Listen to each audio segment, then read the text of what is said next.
This video is probably going to be my most pretentious video ever, if not at the very least my most pretentious video to date for sure. I am going to be talking a lot about 3D platformers and 2D platformers in this video, but in order to get there I first feel like I need to provide a bit of context and maybe get just a little bit rambly. Apologies in advance if what I'm about to say seems a bit overblown, but not only do I think it's important for the video, but I also think it's pretty interesting, and I think if you have a big brain then you'll find it interesting too. And if you don't find it interesting, then I'm sorry, I'm afraid I have some bad news. I'm afraid you're stupid. I recently finished my third year at university as a creative writing student, and in my third year, while I was studying a module called Innovative Fiction, my lecturer said something really interesting, something that's stuck with me ever since. I can't directly quote him, but I can paraphrase. Effectively, what he was saying was he was describing how he views the difference between originality and innovation, which, as far as he's concerned, are both forms of creativity. The way he saw it, originality is boring. It's easy to be original. Anyone can do something that hasn't been done before, or just go completely crazy with their ideas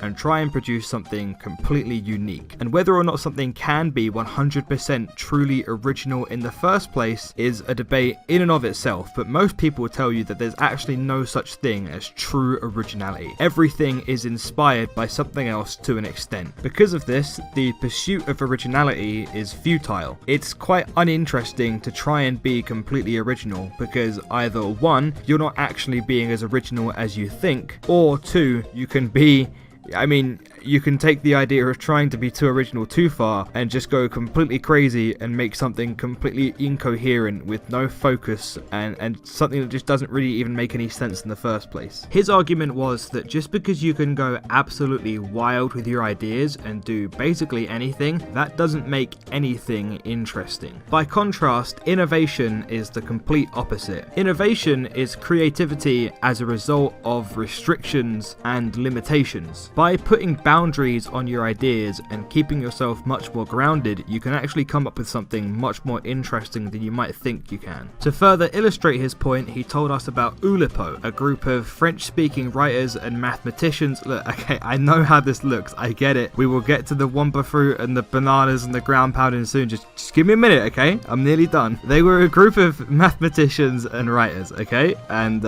they wanted to make the most interesting work possible by putting constraints on their work. For example, they wrote a lot of lipograms. A lipogram is a piece of writing that only uses certain letters or excludes certain letters from the entire piece. One of the founding members wrote a book called Avoid, which is a 300-page lipogrammatic novel that was written without ever using the letter E. And the belief was that the work was made more interesting because of the constraint that was put on it. They also created the N+7 constraint, which is where you take every noun in a pre-existing or completely original text, well, not completely original, one you wrote yourself, we've been over that, but a text that you wrote yourself, and replace them with the 7th noun after that in the dictionary. And yeah, if you ask me, it did make for some pretty interesting works. I mean, art is entirely subjective, so what you like is up to you, and that's completely valid, but I definitely think that it was very interesting to look at regardless. If you look up Oulipo online, you can find a Guardian article that's called Oulipo, Freeing Literature by Tightening Its Rules. That was Oulipo's MO in a nutshell, really. They wanted to see how creative they could be with less space to be original. And I've been thinking about this difference between originality and innovation a lot lately. You want to know what else I've been doing a lot lately? I've been slapping the shit out of the ground as Donkey Kong, baby! Yes! No, but I actually have been playing a lot of Donkey Kong Country Tropical Freeze. It's really good. So, what has this whole thing been about? What is this all actually leading to? Well, you know, the more I've thought about it over time, and the more I've been playing games lately, the more I've started to realize that I really think how my lecturer spoke about these two concepts of originality and innovation, the more I've started to think that they can actually very accurately be applied to 2D platformers and 3D platformers respectively. I really think that a lot of the 3D 3D platformers I've played represent a lot of the things my lecturer said about originality, and that a lot of the 2D platformers I've played really are symbolic of all the things he said about innovation. So let's start with one of my favourite games ever made in Spyro Year of the Dragon. I should elaborate that this is one of my favourite games ever, largely for nostalgic reasons. Not I don't exactly think that it's a top 10 game of all time based on its sheer quality of gameplay alone, but it's definitely an old favourite. When I played through Year of the Dragon, and in fact when I played through all 3 of the original Spyro games in the Reignited trilogy, I noticed something about all 3 games, and that is that there is decidedly little platforming involved. So let me hone in on one of the most iconic levels from Year of the Dragon, Fireworks Factory. I can't help but notice, replaying it and rewatching footage of it, that it's actually very, very flat. Like I say, there's very little platforming going on. It's very kind of flat and spread out, and it feels like the focus is more on defeating enemies and collecting eggs and gems, which are the game's main collectibles. And I feel like when you really look at it, you'll start to notice that this is actually kind of a common trend with Spyro levels. I'm talking from across the whole original trilogy, and this isn't a bad thing in and of itself, but I think if you also look at a lot of other 3D platformers, you'll find, like I say, a common trend where it feels less like a full-on platformer and more like a game that's trying to toe the line between platforming and exploration. If you just run straight through Fireworks Factory without trying to get all the eggs in it and going for 100% completion, then you will find yourself doing very little platforming challenges, and it will peak with glide to a platform, glide to another platform, get an egg, go back. That's about as far as the level takes you in regards to platforming. Should you go for the extra challenges in the level to get the extra eggs, you'll find yourself fighting a pair of dragons, which involves flying around and pressing a button to shoot. Again, no platforming involved, and a first-person shooter section where you play as Agent 9. Again, even with the extra challenges, still little to no actual platforming being required. And like I say, when I played through the Reignited trilogy, I started to notice that a lot of Spyro levels were like this. They weren't actually asking you to do very much at all as far as platforming is concerned, despite the fact that the game is very clearly supposed to be a 3D platformer. I'm not trying to debate that Spyro isn't a 3D platformer, I'm just making a wider point here. So let's go back to that first person shooter segment I talked about with Agent 9. See, Spyro 3 actually did something a little bit weird. It introduced 4 new playable characters. Previously, in Spyro 1 and 2, you'd only been playing as Spyro through your normal traditional Spyro levels and the occasional speedway, but with these 4 new characters come 4 completely new gameplay styles. In concept, this sounds really cool, right? A bunch of new different characters to play as, and they all feel different. But the problem is that just because something's different, that doesn't automatically make it interesting. In my opinion, and I think in the opinions of many others, none of these characters are as fun to play as just Spyro by himself is. Personally, I hate playing as Agent 9, just because it's different and it's got this first-person shooter aspect to it. It doesn't make it fun, right? It feels incredibly tacked on, it's not very fleshed out, and it's not very interesting. It's basically just point the reticle and shoot and don't get shot yourself. That's pretty much the whole thing. Sergeant Bird, again, is a cool character in concept, and the idea of his levels and his gameplay are cool conceptually. In execution, in my opinion, they're not that great. They're actually just not that much fun to play. They feel very slow paced, and kind of you've got like these weird flight controls, and they're kind of awkward, and it's just, again, it's also not really platforming at all. Bentley and Sheila's gameplay at the very least is inoffensive. It's the closest thing you've got to the main Spyro gameplay, but again, I'd still much rather just be playing as Spyro. And I mean, of course these other gameplay styles aren't as fun as Spyro is, because they're not the main focus. But then you have to begin to wonder, why not just focus on what is quite clearly the most enjoyable and well thought out element? Back in the late 90s when this game came out and people saw that you could play as all these different characters with all these different playstyles, it was probably mind-blowing. It was probably extremely cool and a really fascinating thing for so many players. It was probably a lot of players' favourite part of the game, but they haven't aged well, because I feel like as time has gone on, people have started to realise that it's just kind of a novelty with very little depth. And like I say, of course it's got very little depth, because it isn't the main focus. It's just kind of shoehorned in there, and you start to realise that it's just variety for variety's sake. And then it's crazy to look at how Crash went through basically the exact same thing. Crash 1 and 2 were very much about your traditional Crash gameplay, with the couple exceptions where you ride on a warthog or you ride on a polar bear or something, but for the most part, you do your thing, you do your Crash gameplay, and then in Crash 3, oh, you're in a plane, oh, you're underwater, or you're driving a bike.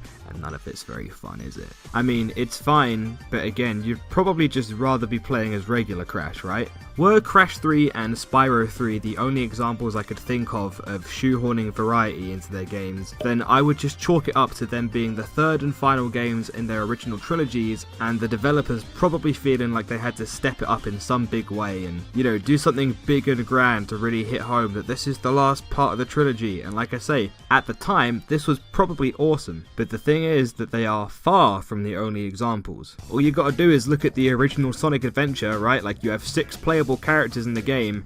Sonic is one of them, and then there's 2 others that function kind of like Sonic, and then there's Big the Cat. Oh boy, there's Big the Cat, and there's Big. Oh boy. You've got Amy, who you play as, who's her entire gameplay is running away. Like, you're I don't know. You're running away. You're running away from a robot in every level. That's her gameplay premise. And you've got Gamma, who, to be fair, I actually think is reasonably solid. He's a totally different kind of gameplay to Sonic and the good characters, but he's still reasonably enjoyable, but that's probably helped in part by the fact that he's actually got a decently interesting plot and not chasing after a frog who swallowed an emerald and trying to fish him up. But you get the general idea, right? It's generally accepted that Sonic's levels in Sonic Adventure are by far the most fun, and the second most fun is Tails, who is quite similar to Sonic. This kind of trend would somewhat continue on in Sonic Adventure 2. You've got Tails and Eggman playable, who both function a lot like Gamma did in the original adventure. You've got Knuckles and Rouge, who function almost the exact same as Knuckles functioned in the original adventure. And then you've got Sonic and Shadow, who play just like Sonic did in the original adventure. Now, my opinion here is a little bit controversial, because as far as variety kind of stuck into a game that's supposed to be a 3D platformer, and in my mind taking away from the actual 3D platforming aspects go, I actually think that Adventure 2 does it quite well. I actually think that the mech levels with Tails and Eggman and the emerald hunting levels with Knuckles and Rouge are quite fun. But I do think that Sonic and Shadow's levels are by far the most fun in the game, and I think it's safe to say that most people hate the emerald hunting stages and don't really like the mech stages that much, and just like the Sonic and Shadow levels, because they play like how I think most of us feel a 3D Sonic game should play, and we just kind of want more of that. So while I can somewhat defend this unnecessary variety via my own personal bias, I have to look back at it and look at the general consensus and say that it's clear that most people just wanted more Sonic in the Sonic game. So there's another example of a game that is supposed to be a 3D platformer that keeps diverting its focus away from 3D platforming, because the mech stages, they've got a bit of platforming in there, but that's not really the main focus, and the same with the emerald hunting levels. However, again, much like Spyro 3 and Crash 3, the Sonic Adventure games are pretty old at this rate, so you could maybe just say that this kind of forced variety into a game that's supposed to be a 3D platformer was just a fad of its time. But to that I'd say, well, I can pull a much more recent example from the same franchise, and you might be thinking, where? Where hog? Okay, it's Sonic Unleashed. I mean, how many times have you heard someone say, wow, Sonic Unleashed is such a good game when I'm playing as Sonic, and this game would literally be the perfect Sonic game if I didn't have to play these stupid Werehog stages. How many times? The Werehog stages are basically just beat-em-ups. They're another gameplay style that isn't just 3D platforming in a 3D platformer. Sonic fans are so sick of gimmicks bogging down their games and not just getting the pure 3D Sonic experience that they want. But the thing is that you can see from my examples that this isn't just a Sonic trend, this seems to be a 3D platformer trend. Just weird gimmicks, variety for the sake of variety, and not as much focus on actual platforming as you want. I have more to say on the lack of focus of games like these, but I'm going to save that for later, closer towards the end, because first, I want to also quickly talk about 2D platformers. I said earlier that I had recently been playing a lot of Donkey Kong Country Tropical Freeze, and I had the pleasure of playing both that and Rayman Legends within about 8 months of each other. These two games are not only two of the best 2D platformers that I've ever played, but two of the best games I've ever played. They have a lot of crazy ideas and a lot of gimmicks going on, but all these gimmicks and ideas serve the main purpose of the game, that being platforming. Rayman Legends is quite well known for its music levels, in which a very stylized cover of a famous song will play, and you'll generally be required to platform and jump and attack enemies to the beat of the song. So the song isn't just part of the soundtrack, but it also kind of serves as like your guide to the gameplay for that level, because the way that the song plays is almost telling you how you should be playing the level, and you'll be able to tell that you're doing the level right, well, one, because you haven't died, but also because the song will be progressing perfectly. It's hard to explain to someone who hasn't played the levels themselves, but it really is just incredible. It's, for all intents and purposes, a gimmick and a very out there idea, but it's one that does feel like it has focus and does feel like it serves the core gameplay in an interesting way. It's fleshed out and interesting without really asking the player to understand too much. This mariachi Eye of the Tiger level is just amazing. Oh, it's so good. Thing is, even when Rayman isn't messing around with music or anything crazy like that, it's still being innovative with what seems like the most basic ideas. One of my favourite levels in Rayman Legends is called Snakes on a Cake.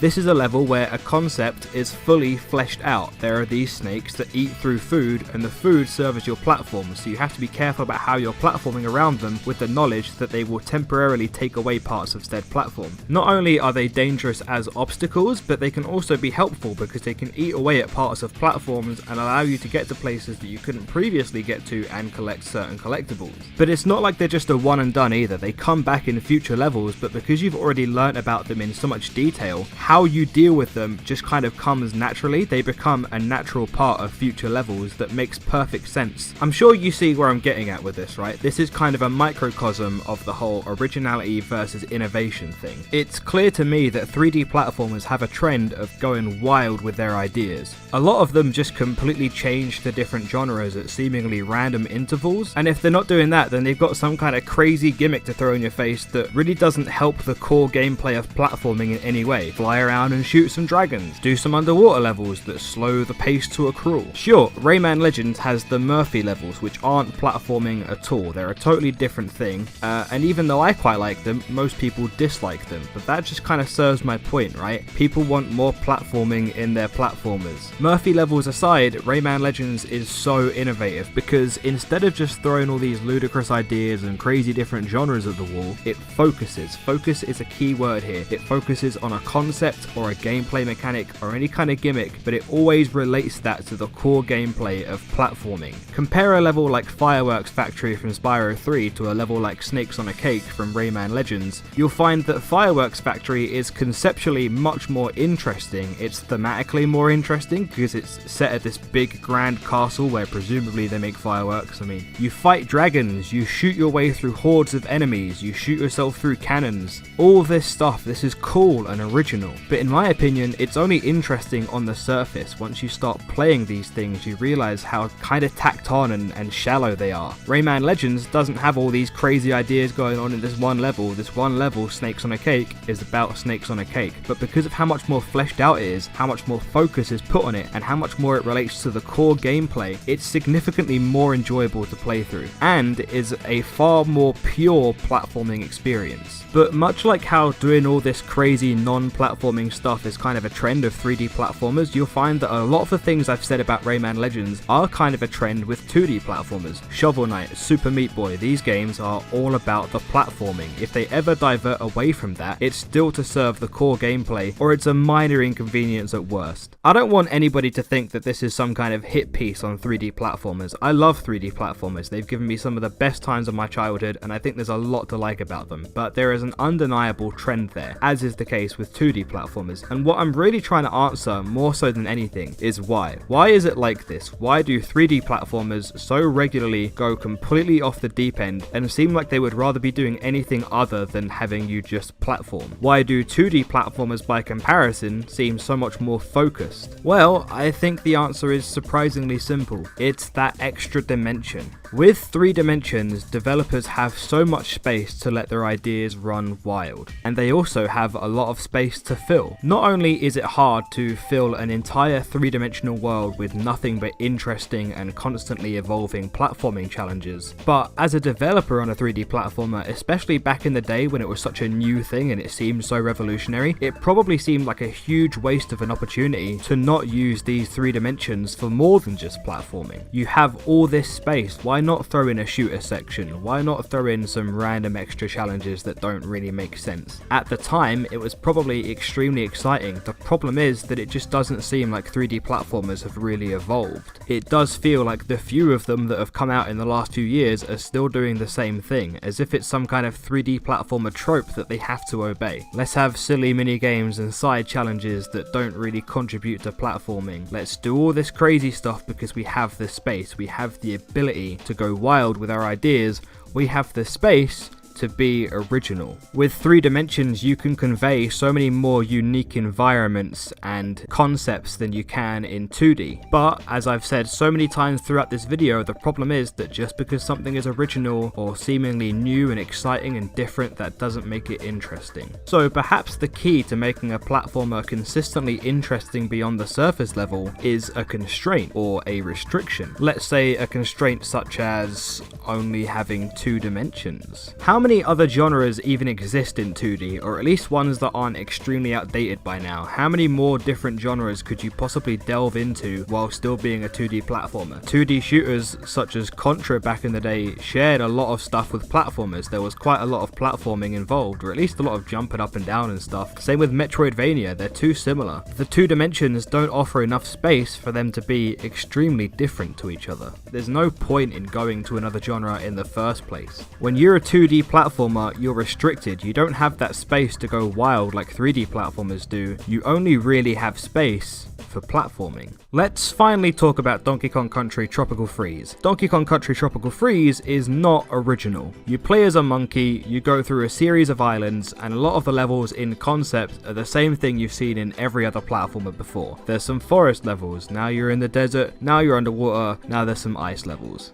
Conceptually, nowhere near as interesting as the stuff you've seen in other 3D platformers. But yet again, the difference is how much focus there is. When you go to an ice level in a 3D platformer, a lot of the time, it's just a concept. It's an ice level, and that's kind of the end of the idea. The additional challenges in those levels don't often come from the setting and the fact that it's an ice level, it's just additional kind of 3D platformer guff. Compare that to Tropical Freeze and a level like Cliffside Slide, which is an ice level, but it's also a level about a mountain, climbing up a mountain during an avalanche where structures of wood and all of your platforms are falling apart beneath you and you're constantly climbing up it. You have this whole silhouette look going on, which is a theme that's repeated throughout Tropical Freeze, and I just can't get over it. This level is just incredible. It's not willing to just settle for a level being an ice level. It's going to take that concept and run with it. Forest Folly is a level about navigating through a frozen forest and having to cling on to these slippery ice platforms and these springs. Frozen Frenzy has you traveling through what seems like an iced over abandoned laboratory, and it's an ice level. There are ice physics and icy platforms in it, but there's also these moving switches that electrocute platforms when they touch them, and you're constantly having to be mindful of those things. You see what I mean here, right? So many 3D platformers are content with having a water level or an ice level just to be a water level or an ice level. That's their concept, that's the idea that is at play there, and that's about as far as they're going to take it. But 2D platformers like Tropical Freeze take that idea as far as humanly possible. They truly flesh out their ideas. I think water levels is another great example. So many water levels in 3D platformers are just water levels because they're water levels, but you look at some of the water levels in Tropical Freeze, a level like Irate 8 that is a water level that has you trying to escape the grasp of a giant octopus. A lot of 2D platformers don't have the space to mess around like 3D platformers do. They have to be more concise, and all of their crazy ideas still must serve the core gameplay because there's no other direction for them to really go. My point is that while this may sound bad in concept, it actually turns out to be an extremely good thing. There's so much more focus on platforming, the thing you bought the game for. I'm going to try not to gush about Tropical Freeze too much because I actually want to talk about it quite a lot more in a future video. Just keep in mind what I said earlier about Oulipo. They made their work more interesting by putting constraints on themselves, by putting a cap on their ideas. I really think that a similar thing thing has happened with 2D platformers. Only having 2 dimensions is a constraint that forces you to be more innovative and make your core gameplay more interesting. Am I saying that Donkey Kong Country Tropical Freeze is a piece of French interpretive art? Yes, that's exactly what I'm saying. Let's move on. I have one final example. One game that I think truly exemplifies how the restrictiveness of 2 dimensions can actually be a good thing, and how the space for originality that is offered by 3 dimensions can actually be too much space. And it's a very recent example. It's a game that came out just a couple years ago, and in fact the year it was released, it was actually nominated for Game of the Year, which is kind of nuts to me, but a lot of people clearly love this game, so I might get hate for this, but it's Super Mario Odyssey. Super Mario Odyssey is incredibly original. The idea of throwing your hat at different enemies and creatures in the world and temporarily possessing them and gaining their powers is the kind of thing we hadn't ever really seen before, and on the surface it seemed really interesting. But unfortunately it doesn't really feel like any of the possession forms you use in the game have that much depth to them. Most of them have one or so unique move that you use to traverse the world, get a couple of collectibles and do a couple of side challenges, and that's just about it. You're going to use each one like 3 or 4 times or so. Maybe if we're factoring in post-game challenges then there's more than that, but regardless it's just another one of those cases where I feel like surely you'd rather just want to be playing as Mario. Like, now you're a frog, you can jump high, that's about it. You're a bullet bill, you can go through the sky and move in different directions, but that's about it. It's just another one of those things that's cool in concept, but a lot of the possession abilities, as I've said before, don't even factor into the core gameplay. A lot of the possession abilities, such as the bullet bill for example, the chain chomp, the statue with the glasses, whatever that's called, they're not really anything to do with platforming. They're just designed so that you go into them and then affect something in the world so that you can then continue on outside of them. The idea is cool, but mechanically nothing interesting is really happening here. You might as well have just been given a power up or something, or some more convenient way to affect the world around you in the same way that you do with these possessions. I don't know, I feel like a lot of people get fooled by the kind of smoke and mirrors of throwing your hat and the whole animation and seeing Mario's hat and moustache on a bunch of classic Mario enemies, so it becomes easy to forget that a lot of these, in fact all of the possessions that you get in the game, really are just less interesting to play as than Mario. They're fun as a novelty for like the first time off, but after a while you just kind of get over it and start to realize like, wow, this is really gimmicky. So many creative and original ideas in this game and so little focus, so little depth. So many of these possession abilities don't feel fleshed out at all, and how could you possibly have the time to flesh them all out when there's so many of them? And let's talk about moons, the game's main collectibles. How many moons did you get from doing cool, fun, interesting platform challenges? Conversely, how many moons did you get from walking in a circle, ground pounding a shining spot, skipping rope, completing a matching picture puzzle, carrying seeds back to plant pots, fishing, and scratching your left arse cheek? Mario has the most comprehensive moveset in this game that he's ever had. He is more capable of platforming than ever before. He can do all this crazy stuff with his hat and jumping off his hat and diving off his hat. And my question is, did you ever need to use it? Because I played through the whole main game and I don't think I ever really did. I'm pretty sure I was never once required to use the full extent of Mario's supposedly comprehensive moveset. I believe that it's comprehensive, but I just take other people's word for it. I don't really think it being used in post-game challenges, if that is the case, would be justification for making Mario better at platforming than ever before in any Mario game and having so little platforming. With a few exceptions, look at these kingdoms. Aren't they surprisingly flat? Mario Odyssey is yet another 3D platformer, and a very recent one at that often seems like it would rather have you do anything other than normal platforming. There's a part very early on in the main story of Super Mario Odyssey in the Sand Kingdom where you're on your way to get one of the game's mandatory moons, and when you see what you're going to have to go through to get it, it looks awesome.